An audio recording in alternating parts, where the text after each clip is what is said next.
ప్రతాపగిరిలో ఉన్న ప్రతాపరుద్రుడి 2 సైనిక స్థావరాలు ఉంటాయి. ఒకటి మన గొంతమ్మ గుట్ట అనబడుతుంది ఈ ప్లేస్, మరొకటి ఆ గుట్ట మీద.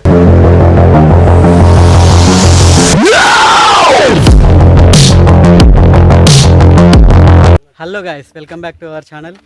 చాలా రోజుల తర్వాతనైతే ఫుల్ వీడియో పెట్టాలని అనుకుంటున్నా యూట్యూబ్లో. సో ఇదైతే ఫుల్ వీడియో వస్తుంది మీకు. ప్రజెంట్ వచ్చేసి మనం భూపాలపల్లి జిల్లాలో ఉన్న గొంతెమ్మ గుహ దగ్గర అయితే ఉన్నాము. ఇక్కడికి రావడానికి చాలా అడ్వెంచర్ జర్నీ చేయాల్సి అయితే వచ్చింది. సో ఈ జర్నీలో మనకు స్టార్టింగ్ నుంచి ఎండ్ వరకు ఏం జరిగింది, మనం ఏమేం ప్లేసెస్ ఇక్కడ కవర్ చేసినాం అనేది చూస్తాము. ఈ జర్నీలో నాతో పాటు discovery man Reddy Ratnakar Reddy and ఒక 10 మెంబర్స్ గ్యాంగ్ అయితే వచ్చినాము. దీని గురించి క్లుప్తంగా మన రెడ్డి రత్నాకర్ రెడ్డి సార్ అయితే చెప్తాడు, ఒకసారి వినండి. అయితే ఇది తెలంగాణలో మనకి దట్టమైన అడవులు అనేక ఉంటాయి. అందులో అనేక రహస్యాలు ఉన్నాయి. అవి అనేక చారిత్రక ఆధారాలతో ముడిపడి ఉన్న గొప్ప చారిత్రక ప్రాంతం. ఈ ప్రాంతం అడవులతో ఉండడం వల్ల అనేక చారిత్రక ఆధారాలు వెలుగులోకి రాలేదు. ఈరోజు తెలంగాణ రాష్ట్రం జయశంకర్ భూపాలపల్లి జిల్లా, ఆ జిల్లాకు 20 కిలోమీటర్ల దూరంలో కాటారం మండలం పర్వతగిరి అనే గ్రామానికి వచ్చినాము. ఇక్కడ ప్రతాపగిరి గ్రామానికి వచ్చినాము. ప్రతాపగిరి అనగానే ప్రతాపగిరి గుట్ట కనిపిస్తుంది. దాని పక్కకే గొంతెమ్మ గుట్ట వస్తుంది. గొంతెమ్మ ఎవరు? గొంతెమ్మ అంటే పాండవుల తల్లి కుంతీదేవి. ఆ కుంతీదేవినే స్థానికులు గొంతెమ్మగా పిలుస్తారు. పైన చారిత్రక ఆధారాలు ఏమున్నాయి, లక్ష్మీదేవరకి వీళ్ళు చేస్తున్న పూజలకి ఉన్న సంబంధం ఏంటి, ఆ రహస్యాన్ని తెలుసుకోవడానికి ఇవాళ నాగరాజుతో పాటు మేమందరం వచ్చినాము. గుట్టపైకి ఎక్కాక ఆ చారిత్రక ఆధారాలు ఏంటో ఒక్కొక్కటిగా మీకు చూపిస్తాను. ఓకే గైస్, ఇదైతే గొంతెమ్మ గుహ యొక్క హిస్టరీ. సో కంప్లీట్ క్లుప్తంగా కాదు, కంప్లీట్గా ఇన్ఫర్మేషన్ అయితే వచ్చింది అనుకుంటా.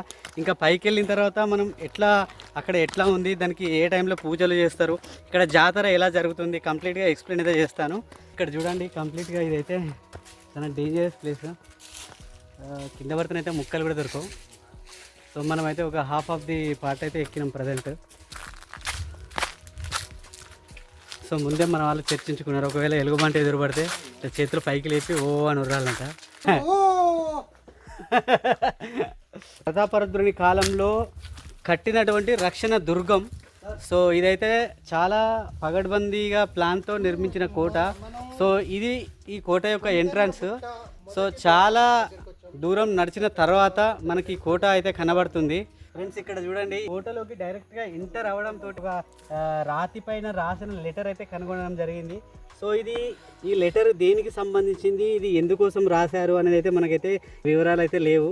కాకపోతే ఇది కరెక్ట్గా చేస్తే ఇది మానవులు ఏదైనా రాయితో కానీ లేదా ఏదైనా పనిముట్టుతో దీన్ని ఇట్లా చెక్కినట్టయితే మనకి ఇక్కడైతే కనిపిస్తుంది. వడ్లు కానీ ఇంకా ఏదైనా దంచుకోవాలనుకుంటే గ్రైండర్ లాగా అయితే ఇక్కడైతే ఉంది. మానవ నిర్మితమైన కోటనే కానీ రాళ్లను ఒక షేప్లో చెక్కి దీన్ని ఇట్లా నిర్మించడం జరిగింది. ఈ కోటను ఎక్కి లోపలికి రావడం అనేది అసంభవం. మెయిన్ గేట్ నుంచి మాత్రమే రాగలరు. ఎందుకంటే ఈ కోట యొక్క నిర్మాణం వెడల్పు కూడా మీరు చూసినట్లయితే దగ్గర ఒక 10 to 15 ఫీట్స్ వెడల్పు ఉంటుంది ఒక గోడ. సో ఈ గోడను దాటుకొని రావడం అంటే పెద్ద టాస్కే. సో దీన్ని ప్రతాపరుద్రుని కాలంలో రక్షణ దుర్గం లాగా వాళ్ళు దీన్ని యూజ్ చేసుకున్నారు. దీన్ని కొల్లిగుంట అంటారట. లక్ష్మీదేవరను జాతర అప్పుడు ఫస్ట్ ఈ ప్లేస్కే తీసుకొస్తారట. వాటర్ లెవెల్ అనేది ముందుకు వస్తుందట. సో ఇక్కడ వాటర్ లెవెల్ ఇప్పుడు ఇక్కడ ఉంది కదా, సో ఇంకా కొద్దిగా ముందుకు అయితే రావడం జరుగుతుందట. సో అక్కడ లక్ష్మీదేవరను పిలిచిన తర్వాత ఇక్కడ నుంచి వెళ్ళి పైకి తీసుకుపోయినప్పుడు వాటర్ లెవెల్ ముందడికి వస్తుందట. సో అది మనం జాతర అప్పుడు మాత్రమే చూడగలం. సో ప్రజెంట్ అయితే ఇది మనకు చాలా పవిత్రమైన వాటర్ అని చెప్పొచ్చు. ఇక్కడ ఎందుకంటే చుట్టుపక్కల విలేజెస్ వాళ్ళు మనకు ఏదైనా వాళ్ళ పంట పొలాలకు కానీ ఇంకా వాళ్ళు పండించే పంటలు ఏ రోగం వచ్చినా కూడా చీడపీడల నుంచి వాళ్ళ యొక్క పంటలను రక్షించుకోవడానికి ఇక్కడ నుంచి అయితే వాటర్ను తీసుకువెళ్ళడం జరుగుతుందట. సో ఈ వాటర్ లెవెల్ అయితే ఎప్పటికీ తగ్గదు. సో ఎంత ఎండ కొట్టినా ఇక్కడ కనీసం మినిమం వాటర్ అయితే ఉంటాయి. సో ఈ వాటర్ తీసుకొని వాళ్ళు బాటిళ్లలో నింపుకొని సో వెళ్ళి వాళ్ళ పంట పొలాల మీద ఇలా చల్లుకోవడం జరుగుతుంది. సో ఇలా చల్లడం వల్ల వాళ్ళ పంటల యొక్క చీడపీడలు పోయి పంట మంచి దిగుబడి వస్తుందని వీళ్ళకైతే నమ్మకం అంటే కంపల్సరీ చాలామంది చాలా చెప్తారు, కానీ ఇది ఇక్కడ జరుగుతున్న వాస్తవం అని చెప్పొచ్చు. ఈ ప్రతాపగిరి కోట చరిత్రలోనే ఒక అద్భుతమైన సన్నివేశం అని చెప్పవచ్చు. ఇక్కడ చూడండి మొత్తం మనకు సొరంగ మార్గం అయితే బయటపడింది. సో వీళ్ళు చెప్తుంటే చాలా సార్లు నేను కూడా ట్రై చేసిన ఎక్కడైనా కనబడుతుందా అని. సో ఇప్పటిదాకైతే నాకు ఈ సొరంగ మార్గం అయితే కనబడలేదు. సో ఫస్ట్ టైం అయితే నేను సొరంగ మార్గం అయితే చూడడం జరిగింది. ఇప్పుడు ధైర్యం చేసి మన రాజేష్ గారు మరియు మా గురువు గారు రెడ్డి రత్నాకర్ రెడ్డి గారు అలా దిగడానికి ప్రయత్నం అయితే చేస్తున్నారు. సార్ క్షేమంగా వెళ్ళి లాభంగా రాలి అటే ఒకరి ఒకవేళ సిచ్యువేషన్ దిగేలాగా ఉంటే నేను కూడా దిగడానికి అయితే ట్రై చేస్తా.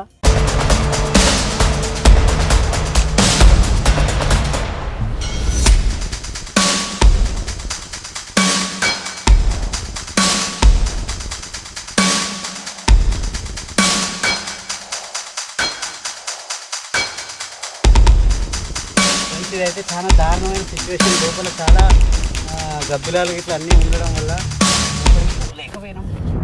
సో ఇది నాకు తెలిసి ప్రతాపరుద్రుని కాలంలో ఒక రహస్య స్థావరంగా మనం చెప్పుకోవచ్చు. కూర్చోవడానికి కూడా లోపల ప్లేస్ లేకుండా ఉన్నది. కంప్లీట్గా చాలా చిన్న సొరంగ మార్గం, పాక్కుంటూ పోవాలి లోపలికి. కానీ అక్కడ ఏంటంటే పెద్ద బండ ఉన్నది లోపల.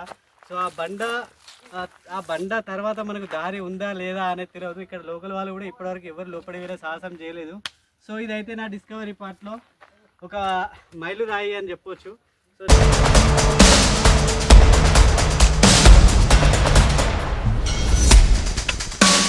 లక్ష్మీదేవుని కిందన మనం చూపెట్టిన కుంట దగ్గర నుంచి ఇక్కడికి తీసుకొచ్చి ఇక్కడ లక్ష్మీదేవి యొక్క కళ్యాణం అనేది జరిపిస్తారు.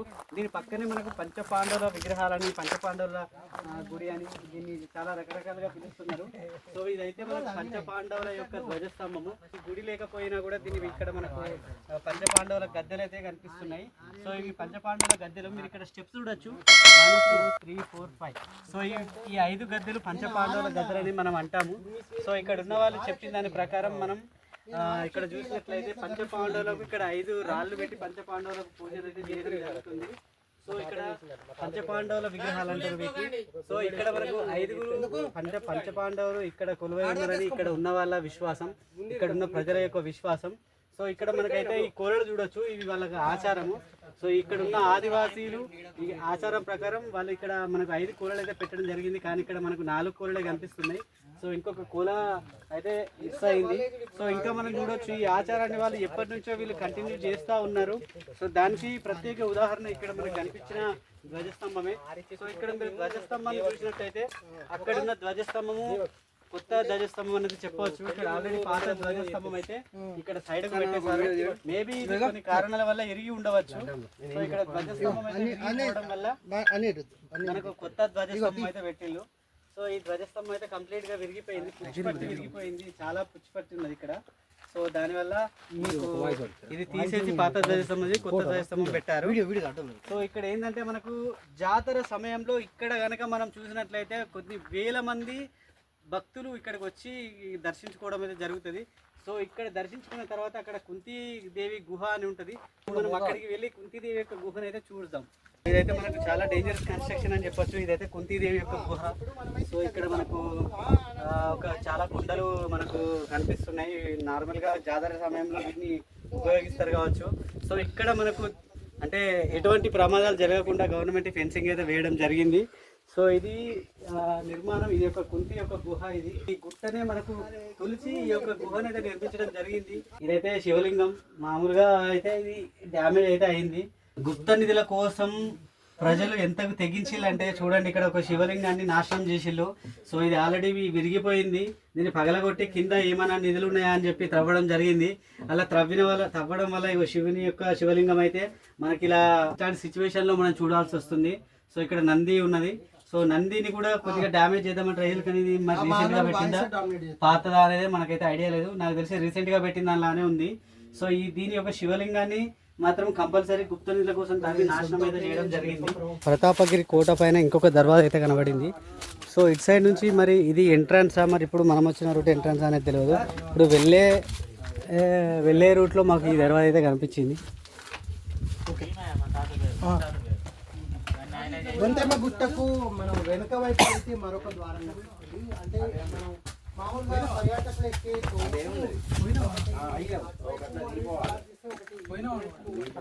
ఫ్రెండ్స్ ఇక్కడ చూడండి గొంతెమ్మ గుహ దాటి వెనక సైడ్ నుంచి మనం వచ్చినప్పుడు ఇక్కడ ఒక గుహ లెక్క కనబడింది మనకు.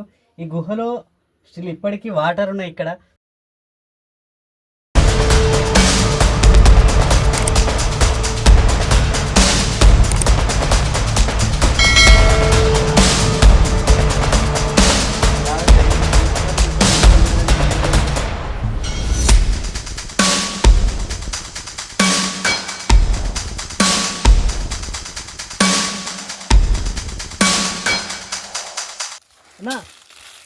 ఈ వీడియో కనుక మీకు నచ్చితే దయచేసి లైక్ చేయండి, షేర్ చేయండి, మరి సబ్స్క్రైబ్.